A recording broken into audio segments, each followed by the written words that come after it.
One of the easiest, I mean, it's so simple, and it's anyone can do this, right?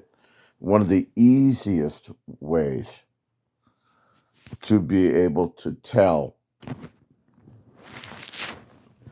uh, and to be able to see what souls are under God's final judgment presently. They're just enemies of God, is to just take a quick glance at how they ignore their own wickedness.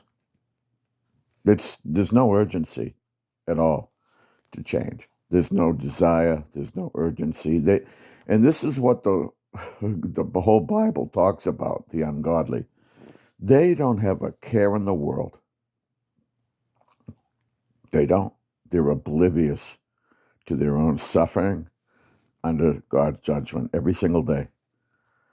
They just think everything is hunky dory and fine, and they think they're the greatest thing since sliced bread.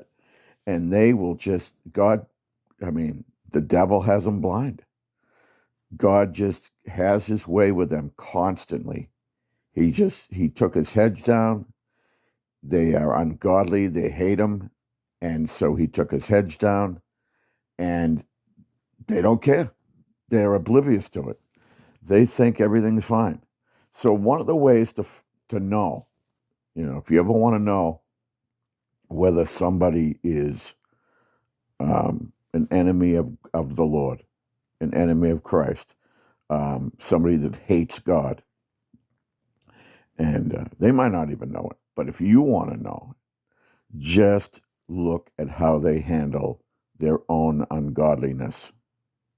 Or for that matter, any of the ungodliness around them, swirling around them, people in their family, all that. And you'll see they just don't care. They're oblivious to it. They don't care about it. All they care about is me, pleasure, pleasure, pleasure, party, party. What can I have? What things can I accrue? Amass. What's good? What's the latest? Person or place or thing that I can acquire to keep my mind distracted from feeling guilt and shame and all that. So that's an easy thing to do.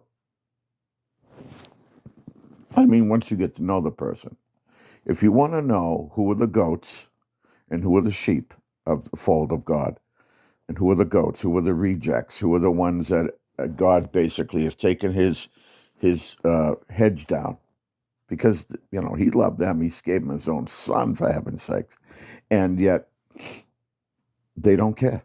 They don't appreciate God. They don't love God. They don't care. God's just, they don't go to church. They don't read their Bible. They don't pray. They, they don't. It's not genuine. It's not real. There's no passion for God. There's no desire for spiritual things. They don't want to know. They left.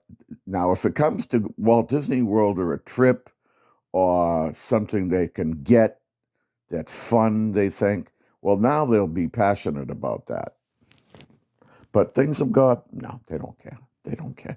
They don't care if one of their family members is been mistreated. They don't care. They don't care. They don't care if the guy down the street is starving. They don't care. They don't care about evil around them. They just, they're especially their own evil. They're oblivious to it. All right. Rotten sons, rotten friends, rotten daughters, rotten parents they are. But they don't care. They're oblivious to it.